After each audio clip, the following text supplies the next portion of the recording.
Aquí estamos liberando el stent. Aquí estamos retirando, pasamos la guía de la circunfleja, se retira, se pasa hacia la descendente anterior y la descendente anterior se retira y se recruza hacia la arteria circunfleja.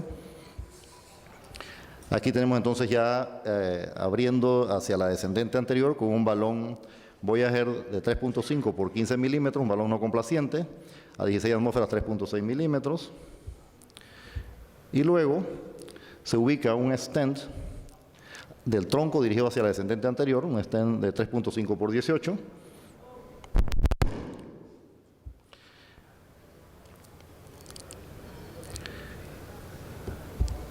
Aquí para ubicarlo al menos entre 1 a 2 milímetros fuera del ostium. Y aquí lo vamos a liberar. Igualmente durante 10 segundos. Ahí estamos liberándolo.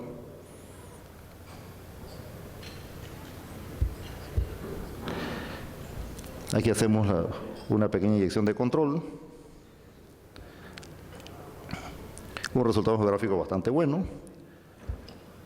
Y pasamos entonces a terminar con técnica de kissing, insuflando primero la arteria circunfleja individual a 14 atmósferas, llevándola a 3.15, la descendente anterior a 16 atmósferas 3.6 y luego cerrando con kissing balón, llevando los balones Sprinter a 9 atmósferas, el Voyager a 3 atmósferas, para un diámetro final estimado de 4.29. Sabemos que no es exacto porque eso está bastante calcificado ahí. Entonces acá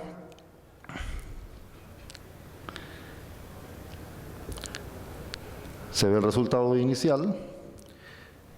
No sé si se ve aquí que había una lesión también. Algunas de las proyecciones había una lesión que nos inquietaba en la descendente anterior proximal. Pero primero decidimos entonces resolver la lesión que tiene en el segmento distal.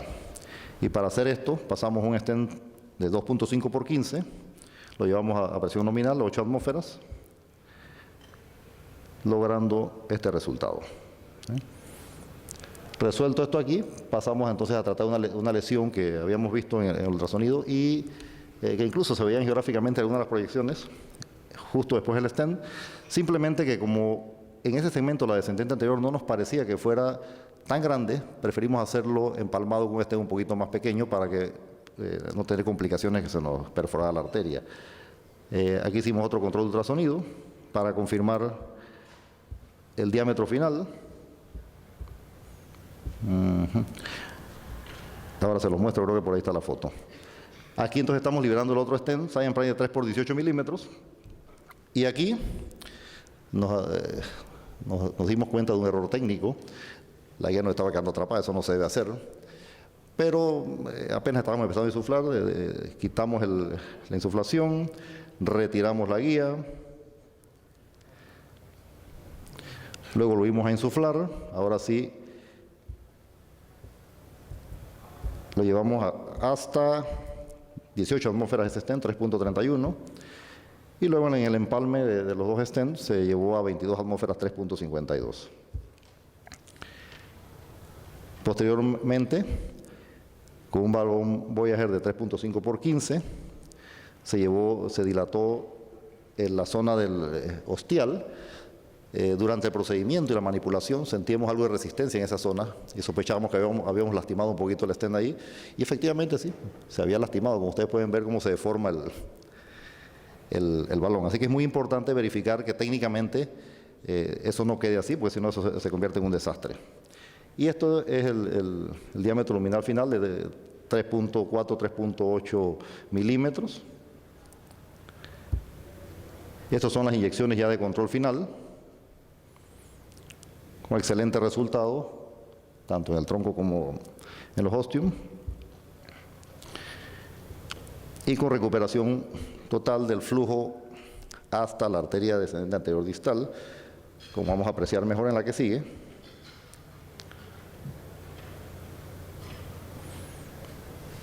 Con el stent distal y todo el flujo completo hasta acá.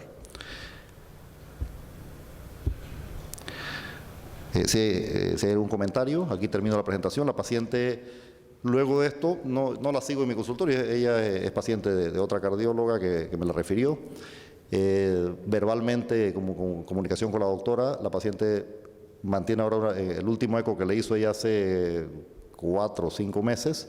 La fracción de expulsión está por arriba del 55%. No ha tenido angina, eso sí me consta porque la paciente me ha llamado un par de veces refiriéndome a familiares o amigos y hemos tenido comunicación directa y se siente totalmente asintomática. Su evolución ha sido satisfactoria, no ha habido más angina.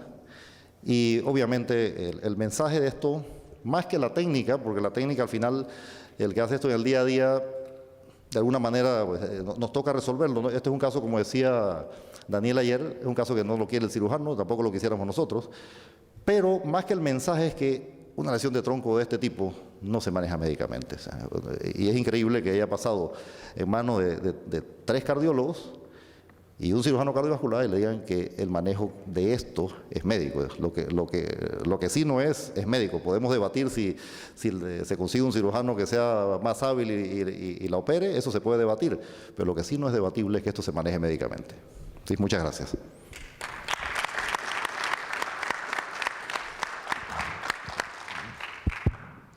Sí, bueno, la verdad que te felicito por el caso. Yo creo que deja un mensaje bien claro de que el tronco no puede ser tratado médicamente.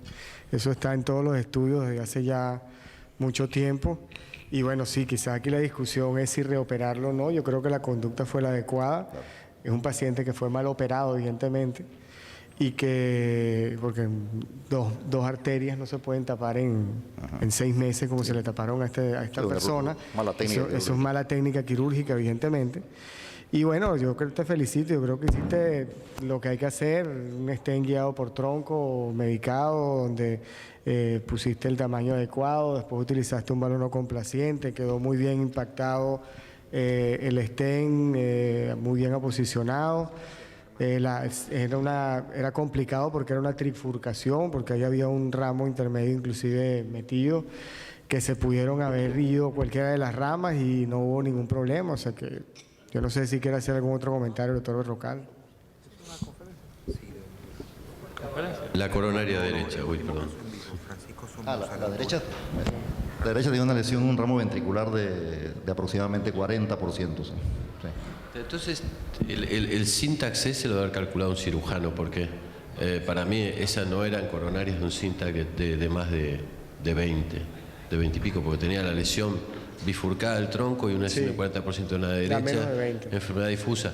Te digo no, en este sentido, porque es un caso que si a mí llega un paciente de esos, de más de 80 años, sin cirugía previa, nosotros lo angioplasteamos, o sea, no lo mandamos a cirugía.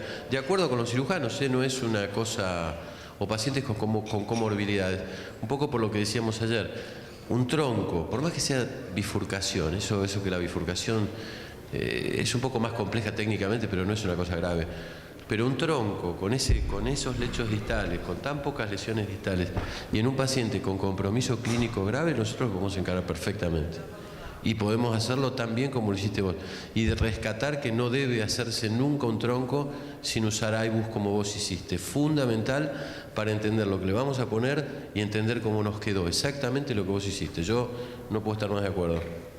Ahora, un comentario final en relación a ese. Esta paciente, que me imagino la realidad de muchos de nuestros hospitales, el hospital donde lo hice es el único que tiene en privada ultrasonido.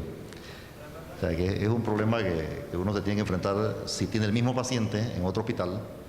No es lo ideal, pero al final tiene que hacerlo de la mejor manera posible e impactarlo a altas presiones lo más que pueda para tratar de parecerse a esto, porque en la práctica no en todos los hospitales vamos a tener IBUS. Sí, de acuerdo. Bueno, el doctor Francisco Somoza de Honduras, creo que le toca ahorita presentar su caso. Muchas gracias, buenas tardes. Presentaré 2 casos porque no vino nuestro colega de Centroamérica, de Nicaragua, el doctor Meneses. Así que pedí permiso al honorable moderadores y al presidente de las jornadas. Muchas gracias. Bueno, primero que todo contarles que voy a empezar con el caso 1. Es un paciente masculino, dolor precordial intenso, una historia de dolor intenso hace 3 semanas, dificultad respiratoria, disnea de reposo, dislipidemia, fumador, diabetes mellitus 2, 15 años de evolución, historia quirúrgica negativa, no había sido sometida a ningún procedimiento de cardiovascular. El paciente llega a nosotros consciente, orientado, pero oigan bien, en 3 semanas fue diagnosticado con un infarto. Se manejó en un hospital médicamente, se egresó, no fue sometido ni a trombolisis ni a otro tipo de procedimiento, pero el paciente siguió peor. Llegó con 80-40, 90 por minuto, 18, cuello ingurgitado, corazón, un soplo mitral, R3, R4, crépitos bilaterales, hepatomegalia leve, extremidades, fobia, 2 cruces, evidentes signos de bajo gasto cardíaco, electro tenía 90 por minuto, contracciones ventriculares prematuras frecuentes, QS de B1 a B6, 1 ABL, ST normal en D2, D3 ABF, rayos X de tórax, evidente congestión pulmonar, los exámenes aquí se los tengo todos, con un ProNBP en 4000, y ese paciente con intensa angina, está en los lípidos a continuación, un eco que fue realizado por un buen cardiólogo, en ventrículo moderadamente dilatado, con una fracción de expulsión 30%, insuficiencia mitral moderada, 40 milímetros de presión pulmonar, disquinesia anterolateral. El grupo cardiovascular y a los anestesiólogos cardiovasculares se inicia manejo full terapia con los medicamentos aquí que ustedes los pueden leer. Ya venía manejado porque lo vieron cardiólogos y venía manejado con terapia médica full. La discusión ahí, ¿qué hacemos? Entonces, como ven, es un paciente críticamente enfermo. Miren el Euroscore que se le calculó. Y este paciente, obviamente que la idea era revisarlo, estabilizarlo, y se hizo así. Se manejó 8 horas médicamente, con full terapia médica, con ventilación externa, mecánica externa, no se intubó. Y el paciente logró estabilizarse hasta llegar con una presión. Teníamos listo el balón de contrapulsión aórtico, que no logramos utilizarlo.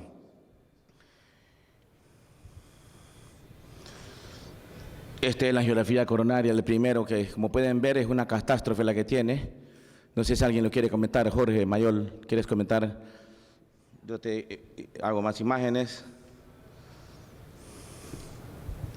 Tienes una oclusión de descendente anterior, casi costial, no hay flujo en la descendente anterior. La propia circunfleja da origen a un primer marginal, que es el mejor vaso que se ve de la coronaria izquierda.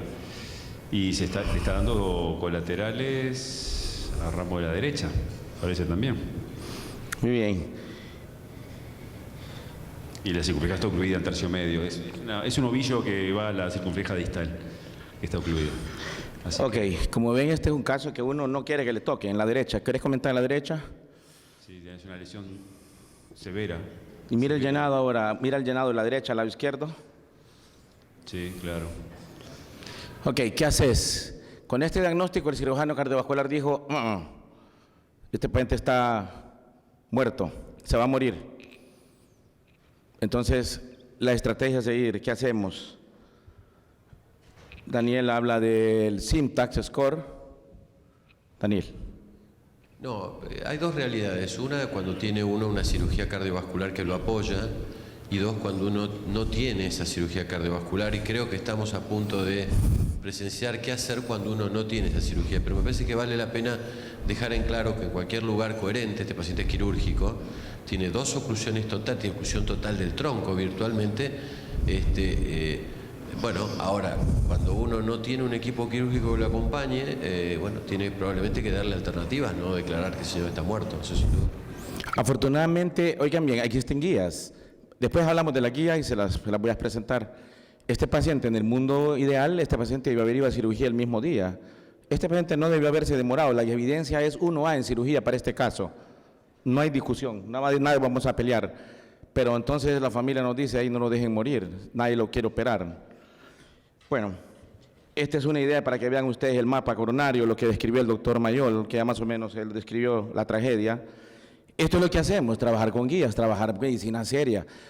Yo les digo a mis colegas, la medicina del folclore, que mi experiencia, que mi escuela, eso no existe, eso no existe. No debe permitir ningún médico formal trabajar con medicina folclórica, sino que medicina basada en evidencia. La angioplastia aquí es evidencia 2B, no es 1A, la cirugía es 1A aquí. Pero miren ustedes, aquí les hago un repaso, pueden revisarlo rápidamente, donde caemos nosotros en un paciente que tiene falla cardíaca, en el contexto de un infarto de miocardio reciente. Ahí están las guías, no se pierdan, las revisan, y eso es lo que nosotros hacemos. Entonces, este paciente, miren ustedes, Una vez estabilizado este paciente, hacemos lo que se llama un salvataje terrible. Miren ustedes, iniciamos el protocolo, colocamos un catéter guía con soporte. Les cuento que increíblemente no tuvimos necesidad de poner marcapasos, se estabilizó con la norepinefrina, la infusión de furosemida, levosimendan, se estabilizó bastante los electrolitos bien y el anestesiólogo cardiovascular tuvo mucho cuidado de tener bien cuadrados los gases arteriales, le corrigió la acidosis metabólica. Y miren ustedes lo que sucedió. Hemos logrado implantar una primera prótesis, y ya van a ver ustedes, no les voy a decir el nombre de la prótesis, solo que miren la primero, miren la segunda prótesis. Después hacemos que las dos prótesis quedan adecuadamente traslapadas en tándem, okay, que quede adecuado. Miren ustedes el resultado de haber permeabilizado la derecha. Este paciente, como dice Jorge, estaba viviendo básicamente por una rama pequeña, la OM1, y viviendo por circulación colateral, que la derecha le está dando a todo el lado izquierdo, increíble. La arteria derecha está alimentando todo el lado izquierdo, y obviamente que la arteria que teníamos que reparar era la arteria coronaria derecha, que afortunadamente, miren ustedes, el llenado que quedó es totalmente satisfactorio. No tuvimos ninguna complicación, pero para la escuela, acá lo que comentaba Daniel Berrocal, si hay una complicación en la arteria derecha, ese paciente se muere, sin ninguna duda, y lo digo antes. O sea, teníamos que trabajar de una manera rápido, formal, porque ese paciente, estábamos claros que si ese paciente no se intervenía de manera adecuada, precisa, la mortalidad era 100%, sin ninguna duda. Entonces, afortunadamente el llenado rotatorio es increíble, quedó muy bien, el paciente totalmente sin angina, desapareció la angina. La angina no era el lado izquierdo, ya les muestro, miren el mapa ustedes, este es el mapa del paciente. Entonces, dice ustedes, ¿qué hacemos después del seguimiento? ¿Qué hacemos con este paciente cuando tenemos esta imagen? Tenemos este paciente viviendo por la arteria circunfleja, una rama UM1, y viviendo por la arteria coronaria derecha, que quedó muy bien revascularizado. El miedo es, ese paciente se puede morir. Si tiene isquemia residual en la cara anterior, se puede morir. Podemos ir a un segundo tiempo para hacerlo quirúrgico. Perfectamente, porque la arteria derecha obviamente está dando una alimentación retrógrada. Yo comparé esta arteria derecha, usamos stent 3.5. Miren el tipo de stent que utilizamos. Les cuento, me lo donaron. Este hombre era más pobre que el Polo Norte, más helado que el Polo Norte y el Polo Sur juntos. Súper pobre, me lo donaron, pero quedó muy bien, la verdad. Y entonces le pedí el favor a Medicina Nuclear que me lo viera con Medicina Nuclear en reposo, 2 semanas después. Y el reporte de la Medicina Nuclear dice: mejoría notable en la función sistólica del ventrículo izquierdo, 44%, 14 días de posangioplastia, sin isquemia residual, con zona de infarto circunscrita anterolateral y apical. Holter de 48 horas, y me ocurrió poner un holter, digo, muerte súbita, y vamos a ver por qué es el mensaje que quiero dar acá. Y es extrasistolia ventricular con TV autolimitada. Miren ustedes entonces, medicina ideal, desfibrilador, evidencia 1A también. Entonces, el paciente está con medicamentos, miren todo lo que tiene, y abajo les cuestiono ibradine, si alguien quiere comentarlo, perfecto, lo hacemos. Pero es el mundo, paro aquí, y si quiere algún comentario con la terapia médica, y si alguien quiere hablar del desfibrilador después de lo que está pasando, por los hallazgos de Holter, a pesar de estar con amiodarona, les dejo abierta la discusión para que lo hagan. Daniel. No, yo lo que te diría es que, por lo que vi en la geografía, ya que los cirujanos se corrieron, y si pudieras conseguir el material, es un caso muy tentador para hacer por vía retrógrada. Te diría, incluso yo frecuentemente los casos que he hecho se los mando a Saito o intercambiamos, por ahí si se entusiasma viene. A mí me prometió 2 veces que venía, no vino nunca, así que lo tuvimos que hacer solos, pero digo, es un caso, parece muy bueno para hacerlo por vía retrógrada, y me parece que le cambiaríamos drásticamente el pronóstico. Es decir, entiendo las dificultades del material, pero despacito, con la ayuda de alguna empresa que nos apoye. Me parece que este es un caso que se podría resolver de esa forma. Me acordé de Japón, Saito es experto, y los coreanos también, técnica de doble catéter guía y abordaje retrógrado. Pero les cuento que la verdad es que es un caso que uno dice no quiere encontrarse con el escenario. ¿Ustedes tienen algún comentario?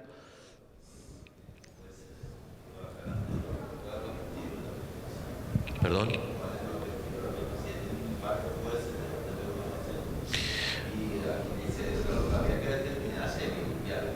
Me parece muy razonable. Sí. Ahí está el resultado de la medicina nuclear, mírenlo. Yo diría lo siguiente, en primer primer lugar, es cierto, es probable que no rescatemos todo el ventrículo, pero la recuperación de la fracción de eyección habla de que algo estaba isquémico y se solucionó con esto. En segundo lugar, es un paciente joven que está viviendo a partir de una sola arteria que ahora tiene 2 stents con droga. Yo creo que es una condición de altísimo riesgo, no solamente por la trombosis del stent, sino por cualquier accidente de placa en esa coronaria derecha, este señor se muere. De manera tal que, vuelvo a decir, si no está la opción quirúrgica, no me cabe ni la menor duda, sería muy bueno documentarlo con un estudio de viabilidad porque nos alegraría mucho a todos, pero si no tengo esa posibilidad, igual avanzaría sobre un intento de abrir ese tronco en forma retrógrada, no me cabe la menor duda, porque este hombre está muy comprometido y es muy joven. Pedro, la terapia antiplaquetaria pues esta angioplastia. Estamos hablando de este caso específico. ¿Qué hacemos? Bueno, yo en realidad dejaría este caso así desde el punto de vista hemodinámico. Hay una pared anterosectal necrótica. El paciente mejoró. El abordaje contralateral tendría que ser por la coronaria derecha, de manera que cualquier accidente durante el procedimiento sería mortal. Acuérdate que cuando uno se mete en una OCT por vía retrógrada, sabe cuándo comienza y no sabe cuándo termina. Eso puede correr por cualquier vía, se puede complicar y mucho. Entonces, entiendo lo que dice Daniel. Yo, en mi opinión, con una prueba de isquemia que dice que hay una zona de infarto circunscrita anterolateral, me quedaría tranquilo, ¿ok? Ahora, desde el punto de vista de la antiagregación plaquetaria, creo que estás con lo mejor que hay, porque estás con ticagrelor y estás con aspirina, o sea que estás montado en un Ferrari rojo, como decíamos ayer. Lo dejaría así, no cambiaría nada en ese aspecto. Muchas gracias. ¿Alguien más tiene otra opinión? Si no, seguimos con el segundo caso. Bueno, vamos a seguir para que tomemos el mensaje. Ya van a ver qué interesante el mensaje que quiero darles. Segundo caso, otro masculino, 63 años, dolor precordial intenso, 21 de mayo presenta dolor precordial intenso, tipo opresivo, 14 días antes de llegar a nuestro hospital, para que vean. Eso es lo que vemos en nuestro país. A veces la demora en la remisión del paciente. Mareo diabético, negativo, de cirugía negativo, antecedente quirúrgico negativo. Consciente, orientado, talla de peso, miren la presión arterial, miren la frecuencia cardíaca, miren la saturación de oxígeno, el ecocardiograma también realizado por cardiólogo debidamente entrenado del centro del país, un infarto con elevación del segmento ST, aquinesia del septum, apex y pared posterior. Hizo control de todo, enzimas, gases, su médico de cabecera, infarto reciente, cardiopatía isquémica, diabetes mellitus. El eco, miren la fracción de expulsión, 29%, severa hipoquinesia anterolateral y apical con ángulo postinfarto sin trombolisis. Fue remitida a nosotros, plan se ingresa para angiografía coronaria y eventual angioplastia. Miren ese electro. Ok, persistente, desde 14 días antes hasta que lo vemos igual. Y miren lo que pasa. Se muere en emergencia el hospital, hace muerte súbita. Ese paciente se muere, pero como Dios bendito, estaba la gente que tocaba estar, la gente entrenada, se reanimó perfectamente, full terapia inotrópica, etcétera. Y obviamente, ¿qué haces? Cuando no tenés un backup quirúrgico que te diga, este paciente estoy aquí atrás para servirte, mira lo que hicimos nosotros, lo evaluamos, miren el Euroscore, ahí está el Euroscore de él. Y esta es la angiografía de él. ¿Quiere comentar la Marchena, por favor? Bueno, realmente la angiografía no muestra ningún secreto, lo que ya nos decía el electro, que la descendencia anterior está comprometida desde su origen, y sí se ve algo de flujo ahí, tiene ángulo postinfarto, o sea que hay tejido vivo rescatable clínicamente. Bueno, entonces esta es la estrategia, miren la coronaria derecha, ya teníamos el eco, el Syntax Score. Ven ustedes, aquí hay colegas internistas de Honduras, yo no sé si hay colegas internistas de otro lado, están mis colegas atrás, el doctor Lazo, el doctor Bueno y el doctor Nasser, pero yo les digo ya, hagamos los que tenemos a nuestro alcance, hagamos un Euroscore. El Euroscore es sencillo hacerlo, bájenlo del programa, de su computadora, de su laptop, de su iPad, Y yo le he dicho a mis anestesiólogos, háganlo ustedes, no me esperen a mí. ¿Para qué me esperan a mí? Las enfermeras profesionales, los residentes, deben de hacerlo. El Euroscore te da una idea de qué es lo que vas a hacer, ya sea que termine en cirugía o termine en terapia endovascular, pero los parámetros son básicamente lo que ustedes hacen muy bien. Muy bien, en Honduras trombolizan, por ejemplo, Ceiba, que nuestros colegas son de ese litoral atlántico, los que están acá, trombolizan bien los pacientes en las primeras horas y les va muy bien. Nosotros solo hacemos angioplastia, después pues trombolisis y con buen suceso, sin ningún problema, porque lo hacen muy bien. Entonces, mire ustedes, ¿qué planificamos nosotros? Utilizamos un catéter guía, usamos un catéter 7 French, utilizamos una guía CrossFit de Abbott, y nosotros nos damos cuenta que obviamente que se imaginan ustedes 14 días después de un infarto con full terapia antiplaquetaria, full tratamiento, iniciamos que tirofiban, ¿usamos o no usamos? ¿Qué dice el doctor Hidalgo? En este caso, ¿te quedas ahí o intentás seguir canalizándolo? Tuvo muerte súbita, no podemos perder tanto el tiempo, parece que está disparando muchas arritmias y comenzamos el proceso de la angioplastia, taquicardias ventriculares a repetición, autolimitadas todas. Bueno, ¿qué te puedo decir? Sí usaría tirofiban, sí usaría a inhibidor de glicoproteína B2-3A. Lo usaría porque me parece que en este caso el índice de reoclusión que pudiera tener es muy alto, de manera que me parece que sería útil. Francisco, ¿cómo estaba el eco de este paciente? Yo lo escribí ahí, tenía 29% de fracción de expulsión. Sí, y tenía... el aspecto de la pared estaba adelgazada. Sí, estaba adelgazada, según él, era un infarto, había un infarto. Ahí le doy la derecha al colega sin ningún lugar a dudas que en estos casos es muy importante entender. No vio un aneurisma, eso sí, el ecocardiografista no vio un aneurisma. No, te digo porque... Ni más. Digamos, probablemente uno igual concluya que perdido por perdido trate de abrir la arteria, parece sencillo, pero sí es cierto que las arritmias podían deberse a una severa secuela, el ST persistente habla de una expansión, o sea que yo coincido con el doctor que en estos casos uno trabaja más confiado de lo que está buscando cuando tiene algún indicio de viabilidad, y me parece que semejante electro y esa, digamos, adelgazamiento, hiperrefringencia del eco, aunque uno no tenga una resonancia para hacerle, bueno, me parece que habla de que probablemente no tenga mucho para rescatar. De todas maneras, vuelvo a insistir, a veces perdido por perdido y uno igual busca abrirla y, bueno, ver si remodela de alguna forma distinta, ¿no? Cruzamos los dedos y le aplicamos tirofiban. Y tenía una carga trombótica terrible. Y aún con el tirofiban, pregúntenme, no mejoraba. Usamos balones Apex, no complacientes obviamente, y se volvía a cerrar el vaso. Y entonces, ¿qué hacemos? Tenía una carga trombótica terrible y aún con tirofiban no mejoraba. Yo la verdad es que tuvimos que, no quisimos utilizar un export, no quisimos utilizar ningún catéter de aspiración de coágulos, precisamente por el escenario, que no sabíamos cómo estaba el escenario. Tenía flujo TIMI cero, aún con la guía adentro no mirábamos nada. Y a mí les cuento, yo coincido con Pedro, que a veces el export, yo lo he usado y a veces nos ha ido bien, pero a veces también una vez le provoqué una disección salvaje a un paciente de la derecha hasta abajo, como un zipper, que fue terrible, lo terminé llenando de stem full metal jacket. Pedrito, Jorge, ¿quieres decir algo? Sí, yo me quisiera contagiar de tu entusiasmo y de tu optimismo cuando estás enfrentado a este paciente, porque creo que perdió los tiempos de alguna manera. Es un paciente que consulta con infarto de 14 días. ¿Que hay que hacerle la coronografía? Creo que sí, que tenía indicación de coronografía, porque no sabemos, hasta que no tenemos las imágenes, de cuál era la anatomía que había generado toda esta situación. Pero el electrocardiograma ya nos mostraba que el ST estaba arriba con imagen de aneurisma de ventrículo izquierdo de cara anterior. Pero tenía higiene residual, Jorgito. Ya perdimos los tiempos. Entonces, con esta anatomía en sala de hemodinamia, yo convocaría a mis compañeros de equipo y discutiríamos. ¿Qué vamos a hacer? ¿Vale la pena hacerlo o no vale la pena? ¿Ah? Es lo que haríamos en Jorge, ¿oíste lo que te dije? Que se murió en emergencia, lo rescatamos, hizo RCP. No te terminé la idea. Creo que estamos hablando de lo que es revascularizar en la etapa tardía de un infarto, en un paciente que está evolucionado, que no se reperfundió al tiempo. O sea, que esto no es un reinfarto. Hoy cuando murió, no fue isquémica la muerte. Es una muerte eléctrica, es una muerte arrítmica.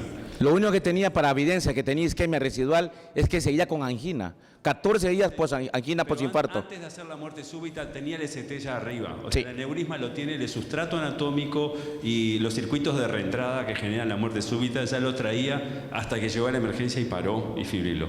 Entonces creo que acá la estrategia, por un lado, puede ser revascularización, yo pongo algún signo de interrogación ahí, pero creo que el cardiodefibrilador también es otro camino necesario acá. Perfecto.